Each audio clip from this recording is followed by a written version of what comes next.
This is Theology Bits, a ministry of Central Lutheran Church, Eugene, Oregon. I'm Pastor Ben. This week, we continue a series that we began some months ago that we paused during Lent, called Continuity and Change in the Old Testament. This is number 5 in this video series. If you don't recall what this is, I invite you to look up at the playlist in which this is presented, and you can review this either in the preview that gives you an overview or in the one entitled Big Picture, which tells you kind of what the whole picture is about. But in it, what we're looking at is how is it that in the Old Testament, but in any religious community, that there can be such radical change in any community while still holding continuity as being the same religious group. And we see this anywhere we look. We're using the Hebrew Bible or Old Testament as our litmus test to sort of understand that. And so, as a brief review, we spent 3 sessions talking about the book of Genesis, what comes before Exodus, obviously. And in Genesis, everything was structured around inheritance, which was structured in blessing. And we introduced the concept of covenant. And if you recall, some people got the inheritance, others didn't. Some people got the covenant, others didn't. It was really dealing with that question of exclusivity versus universality. Well, here in the book of Exodus, things have changed radically.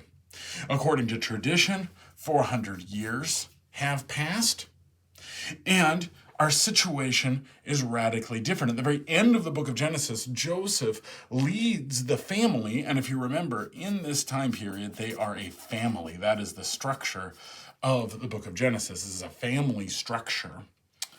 He leads them into Egypt, and they are doing very well there in Egypt. Joseph is second in command of the whole country, but within somewhere in this period, the people have now become enslaved in Egypt. So they're still there, but now enslaved. But you'll notice I just said something about this. They are now a people. They are not only a family anymore, they are a people who are characterized as those having been enslaved in Egypt. And if you remember, the other thing about Genesis is what is inherited, what is the blessing, what does it look like? Well, of course, this particular land. Well, here, this people hasn't had that land, but they do have the idea of the land as present. And in this period, we see a dynamic relationship between God and this new leader who arises, whom we all know about, named Moses. And the people cry out to God because they've been enslaved and are suffering. And God does something here that will happen throughout the Old Testament. That is, God remembers the covenant that God gave to Abram and Abraham. And that remembrance then leads God to intervene with the figure of Moses. And Moses has a lot of characteristics, but the one I want to focus on is this one, the direct relationship Moses has with God. Now, in theory, all the people could have had that. They're the people of God, but it seems not to be the case. God directly relates with Moses differently than God relates with everybody else, even amongst those who at this time would be called Hebrews. Well, Moses famously, of course, goes to Egypt and calls on Pharaoh, "Let my people go," that we all know so well from Charlton Heston or other Hollywood depictions.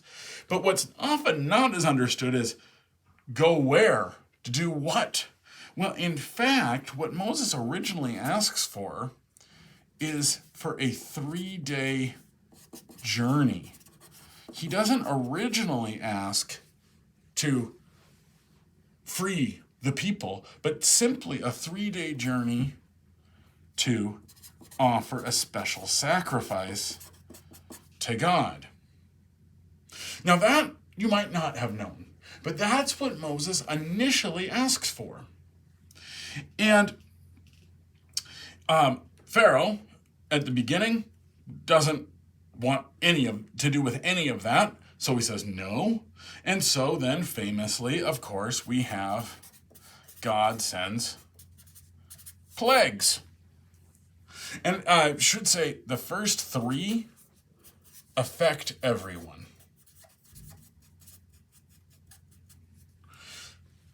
The 4th one through the 9th only affect the Egyptians. And then the 10th one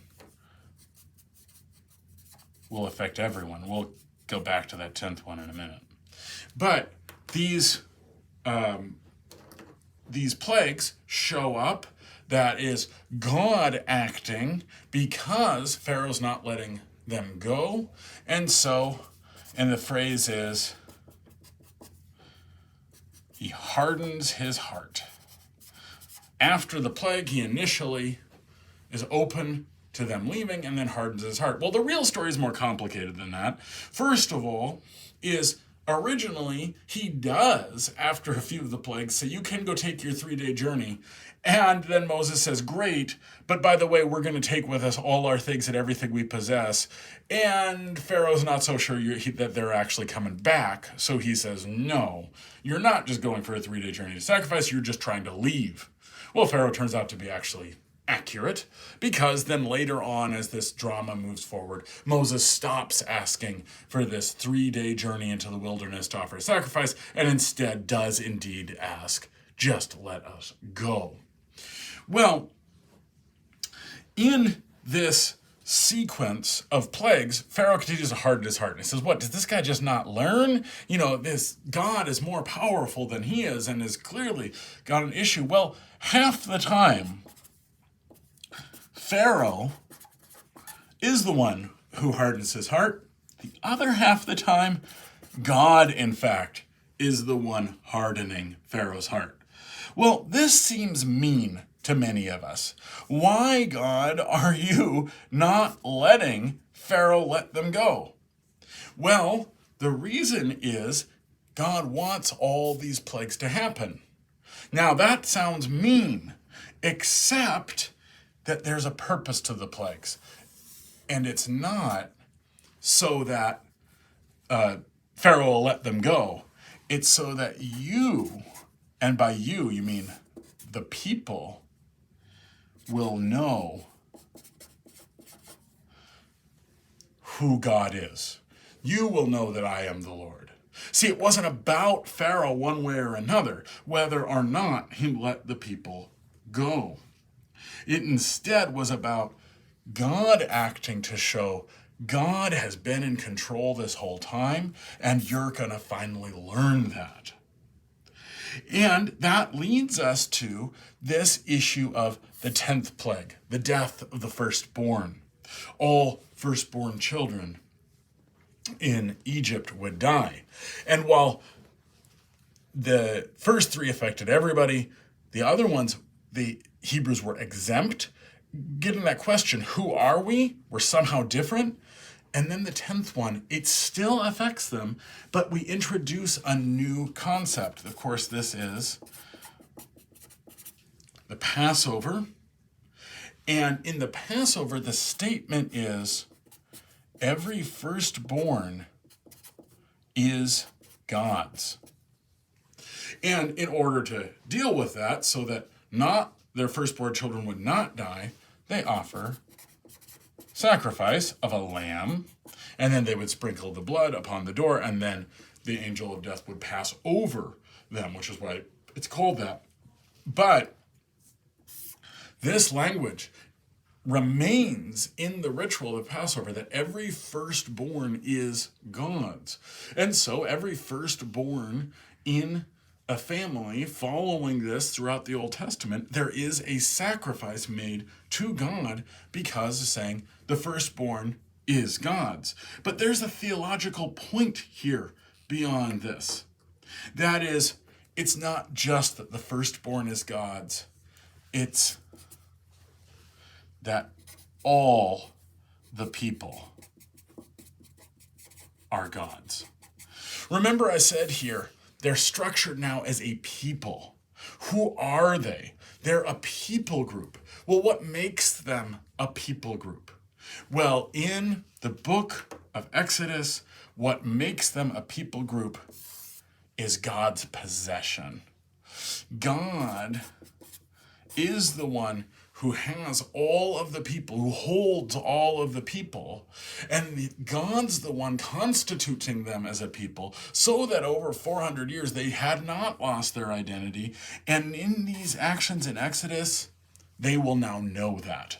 They will know their identity as the people of God. And that's really, in the book of Exodus, how they're constituted. They're not constituted politically or socially or religiously yet. What they're constituted as is God's selected community. This has been Theology Bits with Pastor Ben.